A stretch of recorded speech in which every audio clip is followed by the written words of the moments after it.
Sammy goes in very deep. Dave Wedlock holding the inside. Look at this. 3 abreast, ladies and gentlemen. Doesn't get any better. Wedlock, Sammy Lucas, and I can see Spray, but I can't see him at all. That must be Bowden out there somewhere.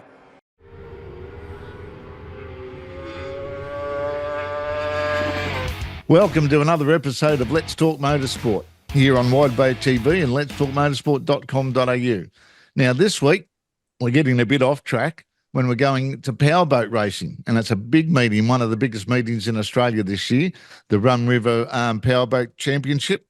And with us today to have a bit of a chat about it, as it's going to be live streamed on Let's Talk Motorsport and Wide Bay TV over the course of the weekend. Wayne Mongomery. Welcome, Wayne, and welcome to Let's Talk Motorsport. Yeah, thanks very much, Mark. And we're honoured to be on your podcast. And thank you very much. Really looking forward to this weekend. It's going to be really good. Yeah, the Rum River Classic. So how long has that been in existence for? So the Rum City Classic, but it was originally back in the day called the Bundy Thunder, back in 2005, 2010, when it was being run under the national body, which it's no longer doing that. So it's been going for probably 20, 30 years. But powerboat racing in Bundaberg dates back to the 50s, to be honest. So quite some time. And do you have this every year? Was that there's a couple of special vacations this weekend too, isn't there? Yeah, so the two. So we have 5 club days per year, and in the middle of the year we have our 2-day spectacular, which is just back-to-back racing. And so obviously that's very popular. We generally get about 70 boats with that, and this year is very special because the Trojan Trophy, or the Trojan Cup as it's called, has been being run around the country for the last few years. In memory of Larry Martin, who was tragically lost his life at Bundaberg 20 years ago.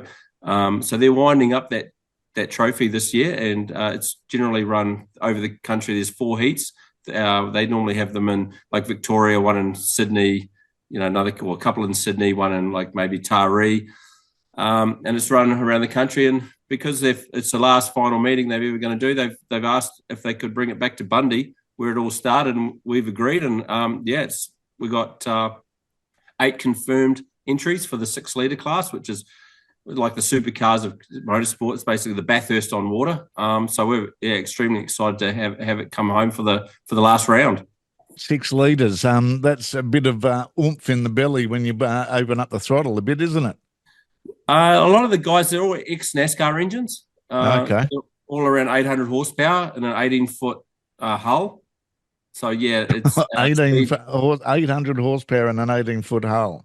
Yeah, she's pretty wild. They're speeds of 120 mile an hour, 125 mile an hour on the straights, and these guys, a lot of them have been racing a long time. So a lot of the racers are older guys, like in their 40s and 50s, and they have raced. Like I said, they've been racing. They all sailboats now. Obviously, they have to put sails on the boats.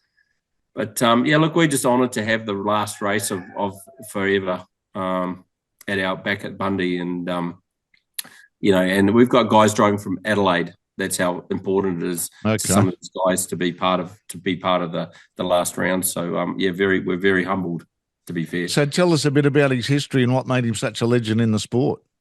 Well, Larry Martin, I never met Larry, but from all accounts, he was just a great bloke, all around nice guy.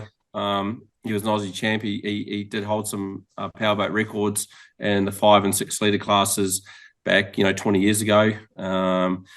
And he obviously lost his life, unfortunately, in a accident in Bundaberg. And I think just because the guy was obviously just such a great bloke, everyone loved him, and so the trophy was put in his honour. And it's been raced, ever since. And the people, Laurie, who's been managing the trophy for the last few years, have just decided to wind it up after 20 years. And and I think obviously the guy was just such a legend and such a great bloke, and it inspired so many people that he's had this trophy after him, and everybody's there's guys racing on the weekend who raced against him 20 years ago. So, in saying that, is there many ex-champions or defending champions that are making up the field? Yeah, look, we've got a few guys. We've got Troy Marland. Obviously, he's a big name in Australian motorsport at the moment. He was racing against Larry, and he's been racing for a while. He's an ex-world champion and Australian champion. We've got a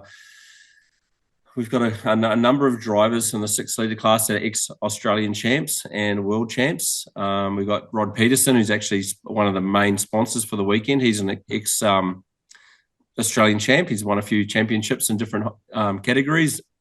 So yeah, look, the fields like F1. We've got a good F1 field with the tunnel holes, and we've got a lot of ex-champions in that field. So we're very blessed with a lot of guys turning up who have vast amounts of experience to take part in our event. And yeah, like there's a lot of people with a lot of experience across all the classes. Not just in the Trojan Cup. So, yeah, look, it's shaping up to be just a fantastic weekend. Well, give us a breakdown of the classes from the beginners, I suppose. You've got the novice class there all the way to the pros. Yeah, so we've got juniors, and we've got a large field of juniors. So I think we've got about 13 entered, which is great. And they compete in like a 10 horsepower, 15 horsepower in like a wing boat style. And then we have a 25 horsepower class, which is all older gentlemen and some ladies too. And then we have the 850 monos, which is like an 18-foot bullet, like 16-foot type bullet type style hull with a 75 horse. So we've got a full field of them. And then we got a little bit higher in the mono class, which is like the 18-foot bullets again, but with a 200 horsepower engine, and they're up around the 90 mile an hour mark. So a full field of those guys. Then we've got another outboard class, which is like the big. We just lost you. Oh yeah, so we're right. I can still see you there. Sorry to jump in there. Nice to be hearing all this history, Wayne.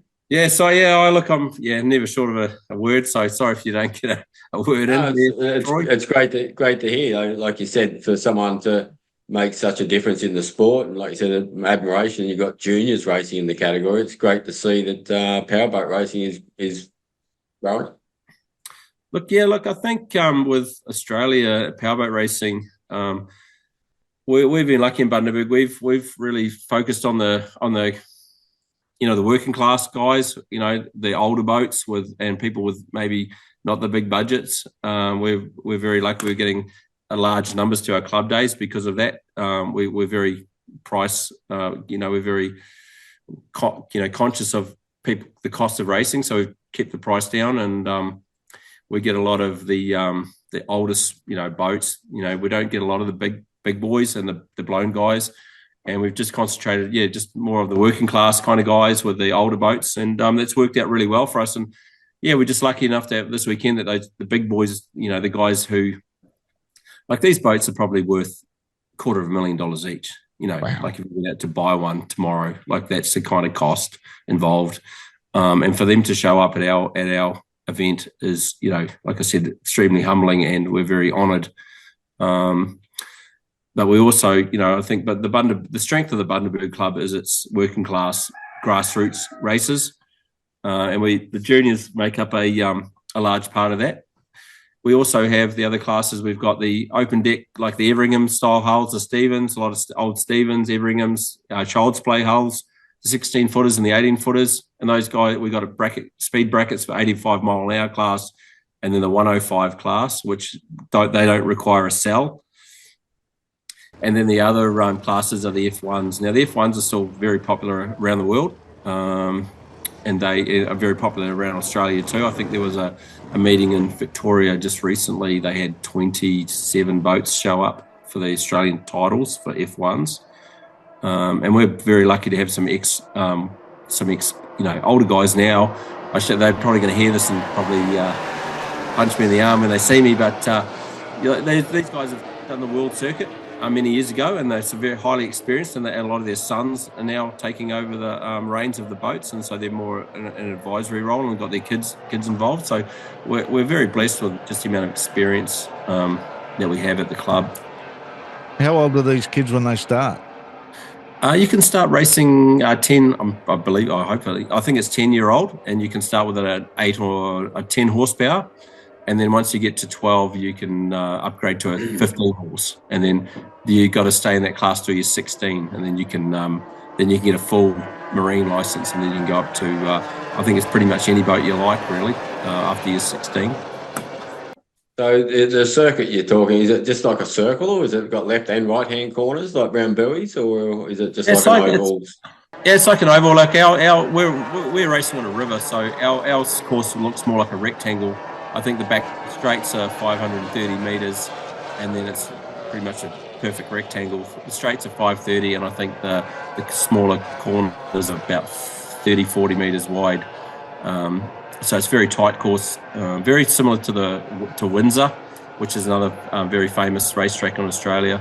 I think we're about the same length as those guys.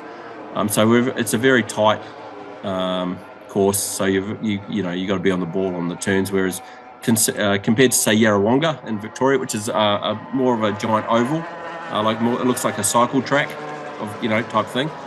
Very long straights and very wide corners, sweeping corners. But when racing on a river, you've got to kind of tighten it up a bit. And no brakes on them either, so you've got to be going from what you're saying, 120 mile an hour to a 90-degree bend. You'd have to dig in properly, wouldn't you? Yeah, well, so the outboards have like trim. You can trim up and down on the engine. So you get right up on the outboards are pretty much sitting on the engine on the straights, and then as they come into the corner, they trim down, turn hard, and then round the corner and back up on the trim. And with the inboards, you got a cav plate. Your left pedal, your left pedal pushes a plate down at the rear of the boat. So you come flying into the corner, and as you come off the gas, you hit the left pedal, and it pushes the nose down. You can turn quite sharp and quite hard, and then as you come out of the corner, it's just put the power on and then ease off on that cav pedal to get the nose up. So it's a bit of a trick to cornering. I think really the skill in boat racing is the corners. I mean, most people, if you get in the boat in a straight line, you can go pretty quick. But yeah, the corners are the tricks, and the best drivers are the best cornerers, in my opinion. You'd have a pretty strong leg, wouldn't you, trying to push that down against the pressure of the water coming through at 100 mile an hour? Yeah, well, I had an old Thurger, and my left leg, you needed to almost go to the gym just to work out on one leg, because you got giant springs, in the back of the boat, and you got to push on them, and obviously pushing against the water pressure. And I think those guys with the 6 litres and the blown boats, they've got hydraulic electric systems where it's got a servo on the pedal, which then has an electric engine, I'm guessing, and then it pumps hydraulic fluid to the cav to push down, because otherwise, at that speed, the water pressure would be, your left leg would be pretty sore pretty quick, I'd say. The right foot sounds very much like NASCAR racing on oval circuit, where they go to tighter ones and longer ones, and the corner speeds is the critical part, not so much the straight line. Yeah, look, I suppose the Indianapolis track is the type of style. That oval is very much on the water. Yeah, it could be. Yeah, and then there is some other tracks like Windsor is just a pin to pin, like one buoy at each end. So you basically straight up turn, like off, completely stop, turn, and back on it. And I think the trick is to go from almost let's say you're slowing down to 60 mile an hour and then up to 130 mile an hour. Just almost, but once you take your foot off the right pedal, the drag pretty much slows you very, very quickly. So it does stop pretty quick, and then the trick is getting on the power, getting your right foot and your left leg working correctly, and trying to keep the boat in the water. Because if you get it wrong, the boat just stands up on its bum, and it gets pretty out of control pretty quickly. Do you have any restrictions on wind if it gets too chopped up and everything? Yeah, look, you need a little bit of wind. So a bit of wind just to break the surface tension on the water is important. So, 5 to 10 knots would probably be a good, like a little bit of breeze is perfect. Once you get up to, 20 knots, 25 knots, the tunnels have a problem. But the inboards are still pretty safe to drive in windy conditions. Because they are quite heavy, but the tunnel holes, they actually work on the cushion. They're also the monos. They're because they're sitting up on the engine. There's not a lot of boat in the water, so it's once it gets too windy for those guys, it gets very dangerous. Unfortunately for those blokes, but the V8s tend not to. I think it's more of a weight issue there. They've just got a bit more boat in the water. Mm. But the wind is a problem if it gets too windy. I thought you were coming in, Troy. Yeah, I was actually. I was going to say. So obviously you got G forces in the corners and stuff like that, like lateral G, like in the cars. Yeah, look, the guys on the cells, they're actually strapped in with a 5-point safety harness, and they're on oxygen as well. So so it's almost, I think the earlier boats were designed F-16 fighter cockpits, and I know some of the windscreens were F-16 windscreens, and they would make the cell to suit the windscreen that they were ordering. So you pop the lid, you jump in your seat, you 5-point safety harness, you got oxygen. And so those guys, they're stuck in their seat. But myself, I race in the 85 mile an hour class. I've just got an old Stevens TR15 from the 80s and with an LS1 engine in it. And you need to, I mean, I'm not strapped in, but you certainly need to be kind of in your seat comfortably and holding onto the steering wheel pretty tight. But yeah, those the F1s as well. Anything with a cell has got a 5-point safety harness and oxygen, just in case you go over before the divers get to you. You can breathe on your own. And how long does that last? A couple of minutes, I presume. Yeah. What's that? The oxygen cell would last a few minutes too, wouldn't it? Yeah, I think the oxygen. I'm not 100% sure, but I think there's like a minute or 2 minutes of air supply there. But our divers, most clubs have got divers on jet skis, and I think we timed our diver. He's there in 20 seconds, 15 to 20 seconds, and a lot of the time the drivers do get themselves out of the boat on their own. But yeah, they do have. I would say they've got a couple of minutes of air just in case they're trapped in their boat. But once the divers get to them, they normally get. There's a plug on the side of the boat where the diver can plug his air into the boat, so the driver, if he is trapped inside his cell, he can breathe off the diver's tank. So the safety is pretty paramount now. There was a few accidents, back when Larry lost his life. There was a few other big names that lost their lives also, legends of the sport, John Cross, Brian McCosker. And after those guys, Jeff Tompkins, some big names in that kind of era.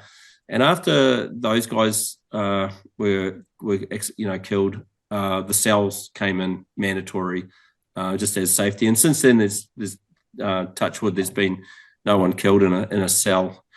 So it has worked. So the sports is very proactive with safety. And ourselves for this weekend, we have 3 divers, about 4 crash boats. We've got a fire engine. We've got a dedicated fire boat that if there is a fire on the water, we've got a boat that's chockers full of fire extinguishers. So safety is paramount at the moment. It's on my mind. My biggest stress for the weekend is people getting hurt. So out of everything I've had to organise, luckily I've got a great team behind me. But yeah, people getting hurt is just the last thing you want to see, and that's probably the thing that worries me the most, to be fair. Yeah, well, in my limited experience of racing a boat on our way back when JC was on the wing for Jerusalem, it was an old tunnel hull, and I know that that's what I was asking about, the wind and the chop, because the old tunnel hulls, especially when you're turning and getting into the digging one of the tunnel or the hull in, you can get really out of shape very quickly, and things they look like everything's controlled chaos, but then it can certainly turn into chaos very soon. Yeah, well, that's a lot of those guys when they dig the forks in at the front. Yeah, it's crossing wakes. I think is the hardest thing to get right in the corners. If you come into a corner and you do have to cross a wake, the boat can track on the hump of the wake, and it can kind of send you where you don't want to go. And I think a lot of the accidents are in the corners, unfortunately. And that's just the trick of being a good driver is trying to read the water in front of you and getting a good line. And also, you are relying on the guy in front of you to give you some space as well. So there's that too. So you do have to be mindful when you're racing of who's near you and what's going on. And the gentleman races will leave the person some room, and but obviously with some of these big title races, the kind of gentlemanness goes out the window, as because there's some big prizes on the line, and once you start racing, you know what it's like. The good, what do you call it? The once the red mist comes down, good manners are out the window. Yeah. So, and the vision would be pretty hard too, if you were behind someone trying to overtake them as well, because of the roost that they'd be throwing up because of the situation of the engine where it's sitting. Yeah, look, in an open deck boat like mine, we've got a harness on, and your helmet is actually strapped to the harness, so you can't. So if you do come out your boat, your helmet is. The problem with the helmet is if it can act like a bucket if it fills up with water. So you kind of have to strap the helmet to your race suit so you don't break your neck.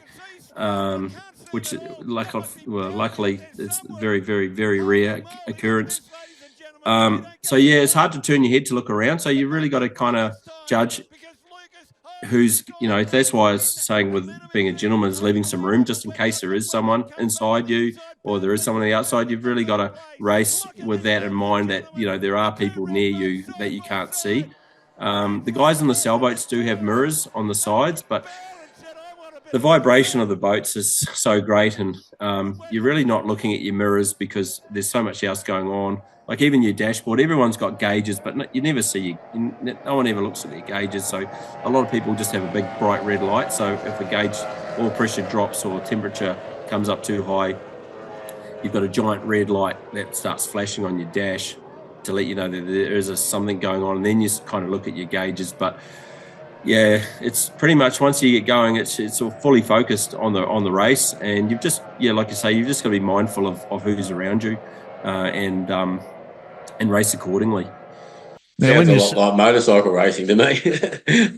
Well, look, it really is. It really would be like motorcycle. I've never raced a motorcycle. I was never really good. I think when I was a teenager, I had a Triumph. I bought a Triumph 650 Bonneville.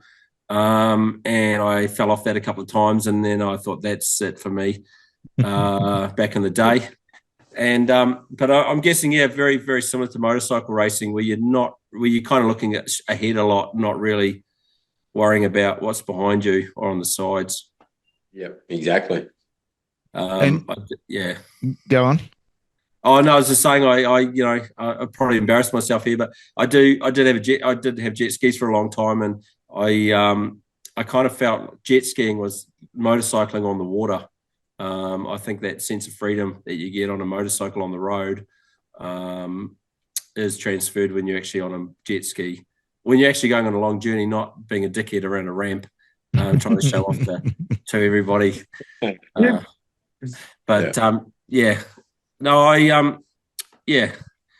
look, the boat racing is there's a lot to it, and it's I think there's a resurgence in powerboat racing in Australia at the moment, which is really great to see. There's a lot of good meetings all around the country, which are being a lot of people turning up. St. George just had a big race meeting in the weekend. They had 45, 50 boats there with some GP hydros. I've seen a little bit of footage. That looks really great. You've got Yarrawonga. They had 100 boats there a few months ago with the EC Griffith Cup. And, we've got, obviously, with our meetings, a big meeting, we've got about 80 entries. I think we've had a few pull out, but we're still in the 70s. There's some other really great venues around the country. You've got Windsor, Dargle, Taree, to name a few, which are all well represented. I've been to the Taree one a few times. Australia Day weekend was the big one up there. Yeah, Taree's been great. I mean, everyone used to look forward to going to Taree, and they got a great track down there. It's just, we've got the cost of living crisis kind of thing happening, and obviously, but we're still getting the good numbers. It's all about that. I think the introduction of speed bracket racing has really helped the sport. So you can, if your boat only does 75 mile an hour, there's a class for you to race in. You don't have to go out and spend like 30 grand to try and do 100 mile an hour.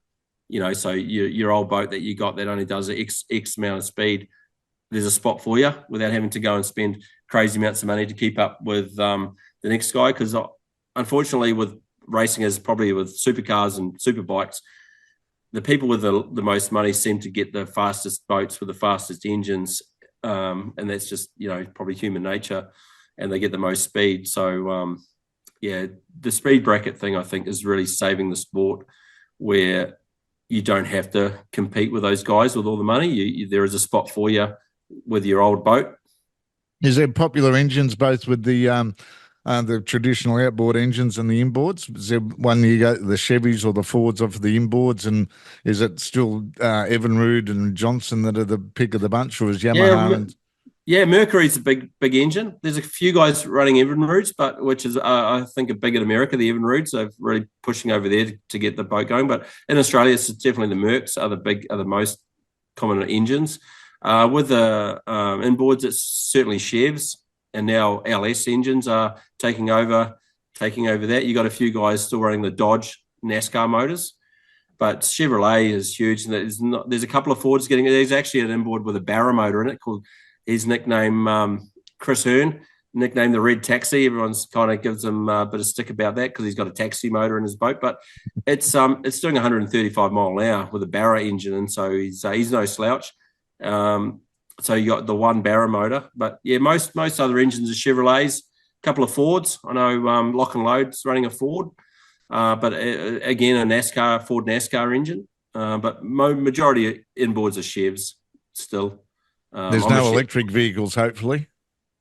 No. Don't get me started on electric vehicles. But there's still a few 253s running around. The old Oz, the 4.2 Oz boat class. There's still a few. There's still a few old 308s as well. The 308s still, those boats are still up around the 100 mile an hour mark, and the 253s, still a few running around Aussie. Not many now, but what are they doing?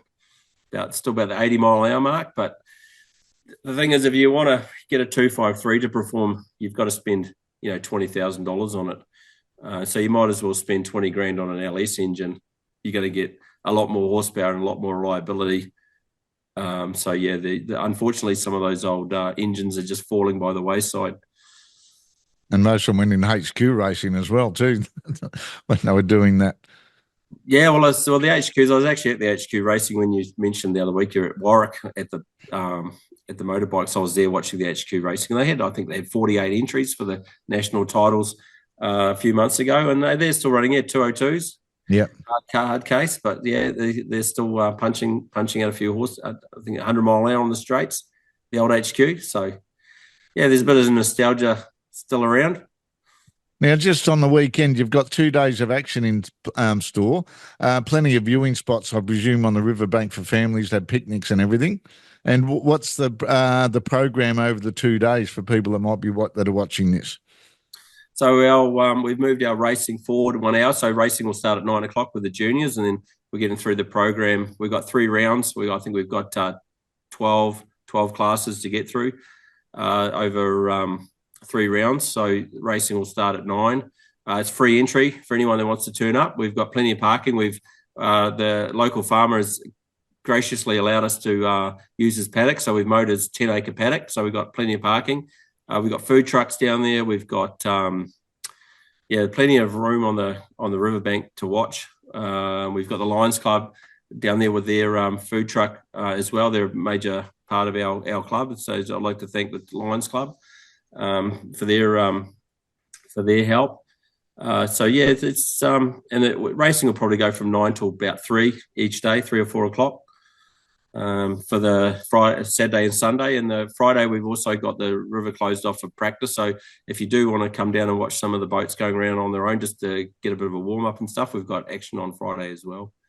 Now, between races, how many laps are in each particular race? I presume you'd have, for the big boys, you'd have a lot more than you would for the juniors. We're 3 or 4 races per group, per class. The juniors go around 3 times, and everyone else, they got a smaller course. Obviously, we set out a smaller junior course, and then everyone else is doing 3 laps. So I think the F1's doing 4 laps, but that's generally enough. 3 laps is a lot. The guys with the big engines, these NASCAR motors, I think it suits them a smaller track. The engine's under less stress, like they're not, because these engines are moving to 9.5 10,000 RPM, which is a lot for a V8.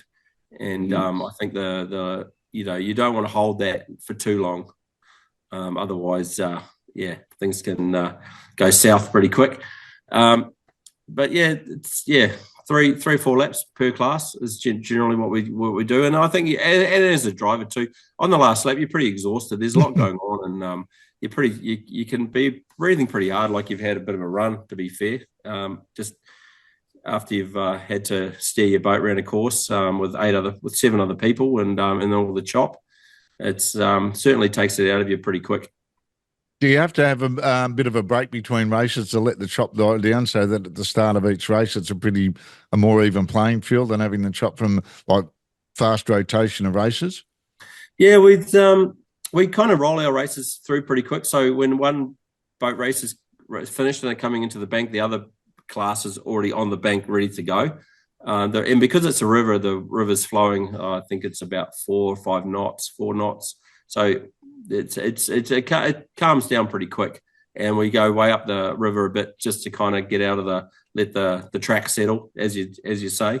And so we do have a couple of minutes between races just to let the water settle, but generally it settles pretty quick on its own. We're very lucky with that. We've got 3 ramps. We're very lucky at Bundaberg. We've got the 3 ramps, so we can we've got allocated classes to different ramps. So we've set up our race program so the ramps are being used consecutively, so we don't get a lot of hold-ups. So that works well. Go on, Troy. I thought you were going to say something. No, I was about to say, obviously getting boats in and out and stuff, having multiple ramps would be very handy for up there. Oh, absolutely. And so we try and we have one class using one ramp, and then that gives the other, and then while the other ramp's clearing, and then they get those boats in. So we've tried to stagger the classes that use different ramps, and then we've obviously got the juniors and the 25s which run off the bank. They just park on the bank. So we use them strategically through the day to let the ramps kind of clear and get the next ones in. So there's a little bit of tactics and a bit of strategy behind the use of the ramps, just to kind of keep things flowing. So but very lucky with 3 ramps. I mean, most other venues would have 1 or 2. So Sandy Hook's a venue in Bundaberg, and Branyan is a suburb, and we're very lucky with our venue. It's set up well for boat racing. So we're blessed in that regard. So it sounds like you're wearing a couple of hats, because you said you're getting out there and having a steer, and by talking to us, you're one of the chief organisers. Yeah, look, I've entered my boat. I'm not sure if I'll race, but I generally race most weekends. But this weekend's pretty big, and I may just if I'm getting too busy with organising things and just trying to keep things flowing, I may not get a steer. But I've entered and see how we go. So I'm not too worried. I'd rather sit on the bank and make sure things flow smoothly and then get out there myself. It's a big meeting and there's a lot on the line. We've actually got a helicopter too this year. I forgot to mention that. So one of our big sponsors, Smiley's Group, he's bringing his helicopter, and he's going to be filming from that. So there's going to be some footage from that, which is great. I should mention our sponsors. We've got Smiley's Group, who's co-sponsoring the day, and we've got NZ Bundaberg. Rod Peterson, actually, he's been racing boats for years, 20, 30 years, I think, Rodney. He's an ex-Australian champ. I think he came 3rd in the Worlds a few years back.